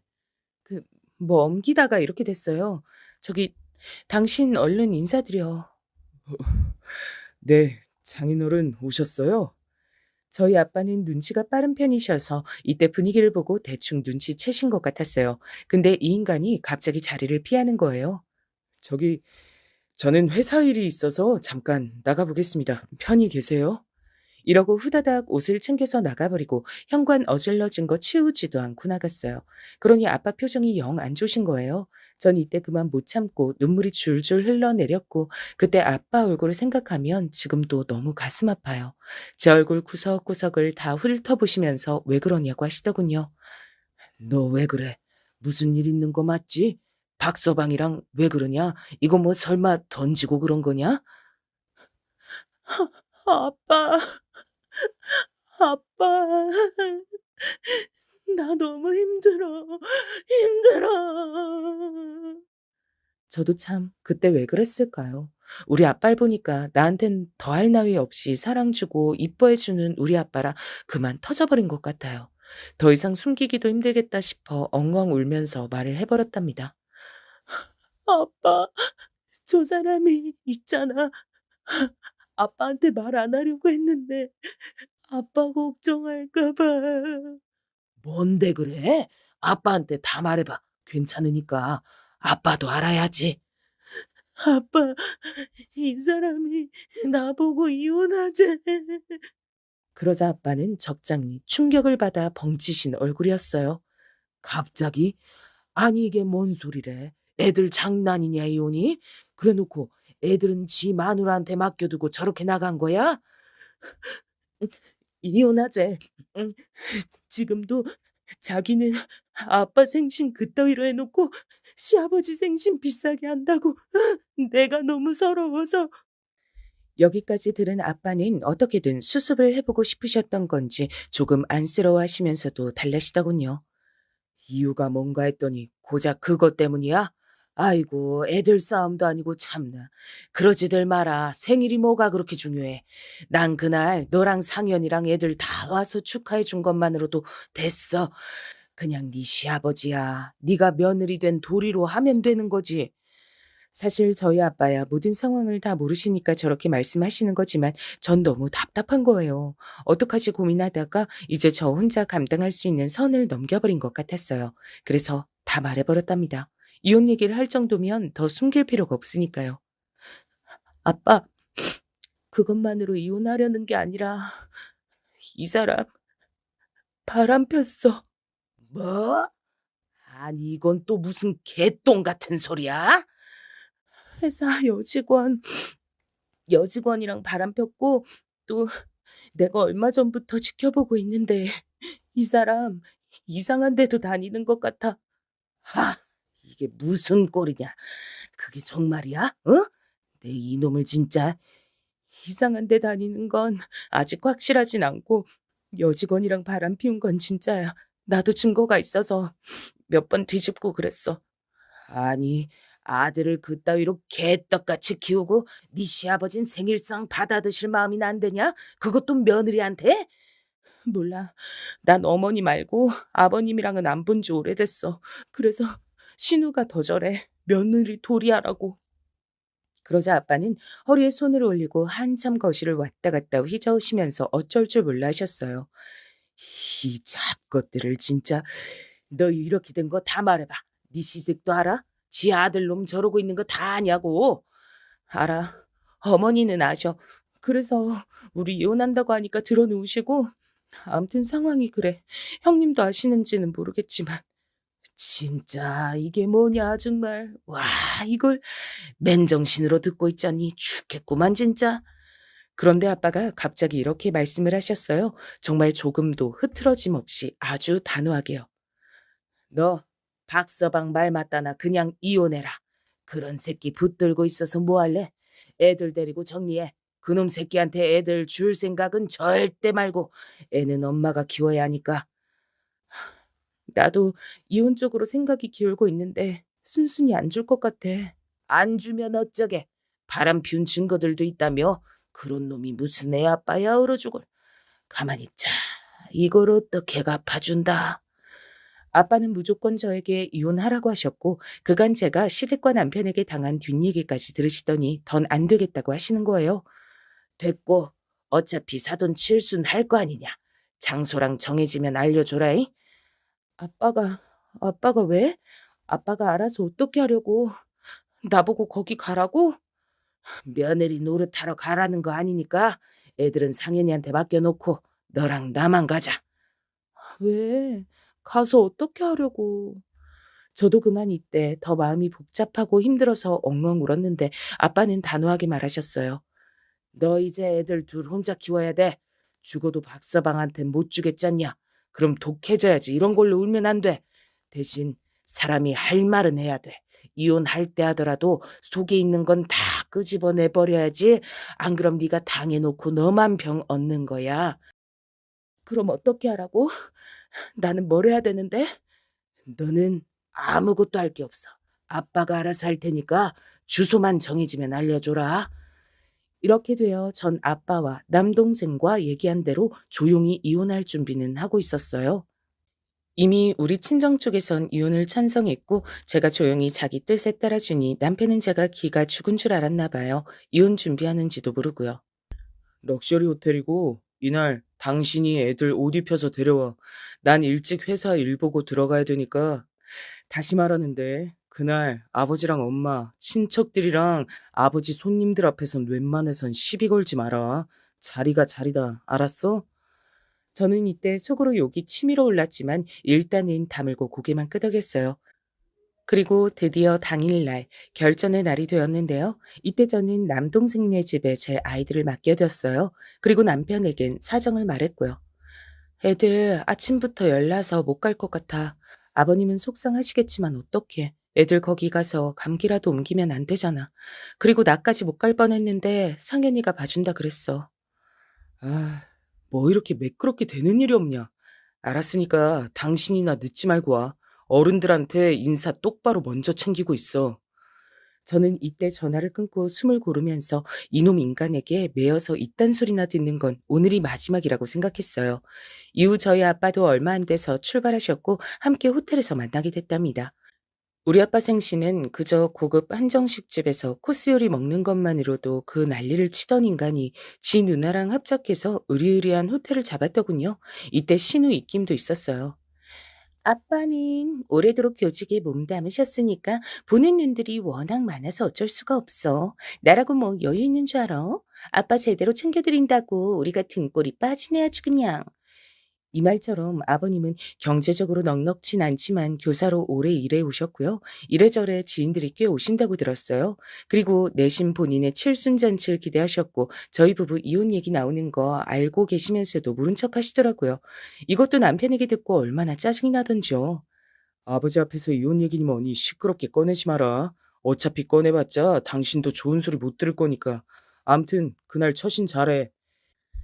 이건 결국 본인도 알고 계시면서 그냥 며느리가 다 감당하길 바라는 것처럼 느껴지더라고요. 심지어 그런데다가 생신은 제대로 치르고 싶고 여러모로 저는 점점 화가 올라왔어요. 드디어 호텔 한 룸에서 성대하게 아버님 칠수는 시작됐는데요. 그리고 곧 폭탄 던지듯 모든 판이 다 깨지는 그 사건은 일어나고야 말았답니다. 사회자가 뭔가 말을 하고 있는 사이 갑자기 우리 아빠가 성큼성큼 걸어들어가 누군가 말릴 새도 없이 마이크를 건네받았답니다. 저는 침착하게 아빠 모습을 지켜봤고 혹시나 싶은 상황에 대비해서 아빠 근처로 슬슬 움직여서 가고 있었어요.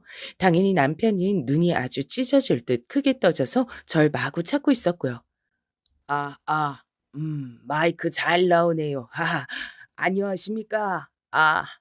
내가 여기 사돈이라도 저기 이봐요. 이 집 며느리가 내 딸이라니까.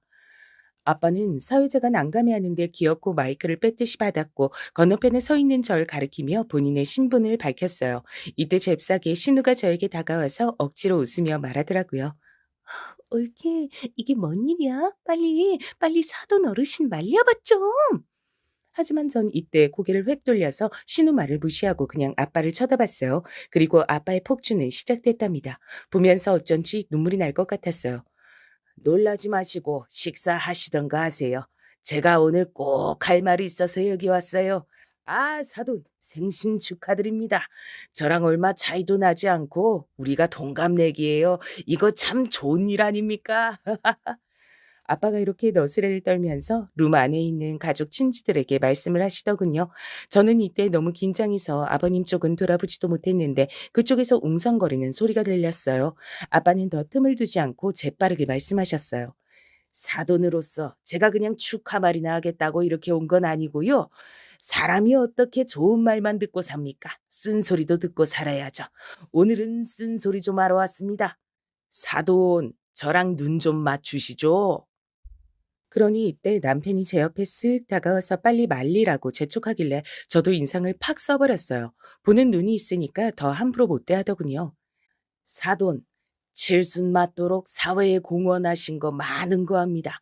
그런데 어째 자식 농사는 그래 지으셨습니까? 안사돈한테만 너무 맡겨두셔서 버릇없이 저 모양으로 큰 건 아닙니까? 어째 아들놈을 저래 호로 잡놈으로 키우셨어요? 이러니 마치 중간에 무슨 스프링클러 사고라도 나서 다들 도망치고 소리 지르는 양 엄청나게 웅성웅성거리는 소리와 혼란이 시작된 거예요. 사회자도 당황해서 마이크를 뺏으려는데 아빠는 그냥 쭉 크게 말하셨어요. 가만히 있어봐요 좀. 아니 우리 사위가 말이야. 저기 우리 딸 옆에 서 있는 사위 있잖아요. 저놈 새끼가 우리 딸내미 두고 바람을 피워댑니다. 그래놓고 적반하장으로 이혼하자고 떼를 쓰고 그래서 지 엄마 안 싸돈 쓰러진 걸 우리 딸 탓을 하네요. 이게 말이 되는 일입니까? 이러니 일제의 시선이 정말 웃기게도 사회자조차도 제 남편을 본능적으로 쓱 쳐다보더라고요. 남편은 이때 얼굴이 시뻘개져서 자리에 확 앉아서 얼굴을 양손으로 급히 가렸죠. 남의 집 귀한 딸 마음을 그렇게 난도질해 놓고 와중에 이 칠순 밭인지 뭐 식갱이를 열면서 며느리 노릇을 하라고 강요하더랍니다. 거기 사돈처녀도 같이 그랬다면서? 그럼 둘 다 같이 혼나야지. 어째 우리 딸보다 더 나이도 많으면서 그렇게 못돼 처먹었어? 동생이 마누라 두고 바람 폈으면 누나가 때려서라도 가르쳤어야지. 지 마누라 괴롭히는데 더 뒤에서 재촉하면 어떡해? 이쯤에서 사회자가 무마하겠다고 사정하며 마이크를 제지했고 아빠는 그러고 곧장 앞문으로 나가버리셨어요. 저도 그 모습을 보고 바로 스르륵 앞쪽으로 쏜살같이 나가서 사람들이 쳐다보던 말던 재빠르게 나갔죠. 그러고 아빠랑 같이 후다닥 빠른 걸음으로 호텔을 빠져나갔고요. 그리고 아빠 집까지 무사히 택시 타고 집으로 갔네요. 그 뒤의 상황은 모르겠지만 다들 뭐 그런 내용을 듣고 멀쩡히 축하하고 할 수는 없었던 모양이에요. 신우가 저에게 손해배상 청구를 하겠다며 난리를 쳤거든요. 올케, 너 때문에 우리 아빠가 얼마나 개망신당한 줄 알아? 우리가 왜 쥐어짜내서 호텔에서 했는데 아빠 지인들 좀 높으신 분들도 많고 현철이도 좀 이어주려고 별의별 생각들이 다 있어서 이렇게 한 건데 이거 어떻게 책임질 거야? 진짜 올케 친정 아버지 사돈 어르신 머리가 어떻게 된 거 아니야?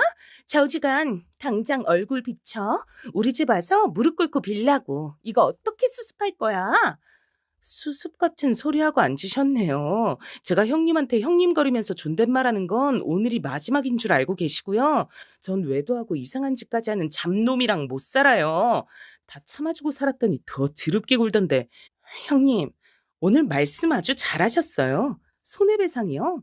그거 제가 형님 남동생한테 싹 다 걸어버릴 예정이니까 기대하세요. 저는 그간 증거로 갖고 있던 것들과 함께 조금 늦은 바가 있지만 상간 소송도 진행했고요. 시댁에는 양육권, 친권도 다 뺏어버리겠다고 경고했어요. 이러니 신우도 저에게 안 통하고 어머니는 더더욱 힘이 없고 나중에 아버님이 전화하셨지 뭐예요. 내가 진짜 천불이 나지만 다 덮겠다. 그러니까 그래, 네 말 맞더나.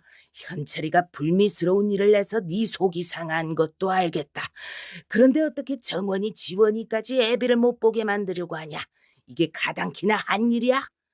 아버님, 그 인간은 얘네들 아빠가 아니에요. 그 회사 여직원 품는 순간 이미 얘네 아빠에게 포기한 거죠.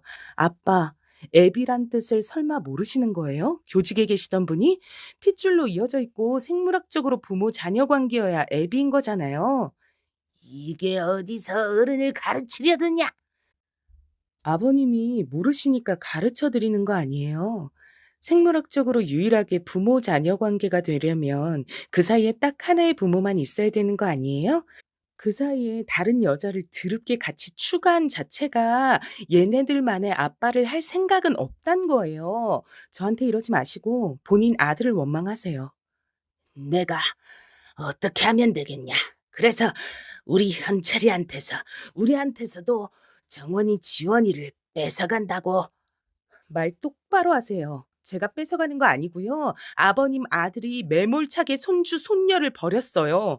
불륜녀한테 미쳐가지고요. 아들 뺨이라도 때리고 거기다 화풀이 하세요. 전 전화 끊습니다. 그리하여 저는 빡빡 우겨서 이혼을 했고 이 과정에선 그간 많이 분노하고 참았던 남동생 그리고 저희 친척 큰 고모부와 고모 등 어른들이 많은 도움을 주셨어요. 아버님은 칠순잔치에서 일생 다시 없을 이제 회복할 수도 없는 개망신을 당하셨고요. 남편이 저한테 악쓰면서 전화한 내용으론 어머니가 다시 쓰러지셨다는데 자업자득 아닌가요? 왜 나를 탓해 당신? 그런 일 저지른 건 당신이고 알리고 싶게 판 깔고 사람 억울하게 몰아세운 것도 당신이야. 다 당신 죄야. 다신 연락하지 마. 죄값 치르면서 꾸역꾸역 느끼면서 살아. 그리고 저는 저희 아빠 집에서 아이들과 함께 살아가고 있어요. 아빠도 정년이 되어 집에서 쉬게 되신 지 몇 년 안 되셨는데 제가 소일거리로 얼마 용돈을 드리고 있고요. 애들이 아빠를 초반에 좀 찾아서 마음이 아프긴 했지만 그래도 이제 더는 싸우는 꼴, 엄마가 밤마다 울고 쓰러져서 링거 맞고 하는 꼴을 안 보여줘도 되니까요. 힘든 점이 아직도 많지만 그래도 열심히 살아볼랍니다. 저의 앞길을 딱히 응원해 주시지 않아도 괜찮아요. 여기까지 함께 들어주신 것으로도 감사드립니다. 모두 건강하세요.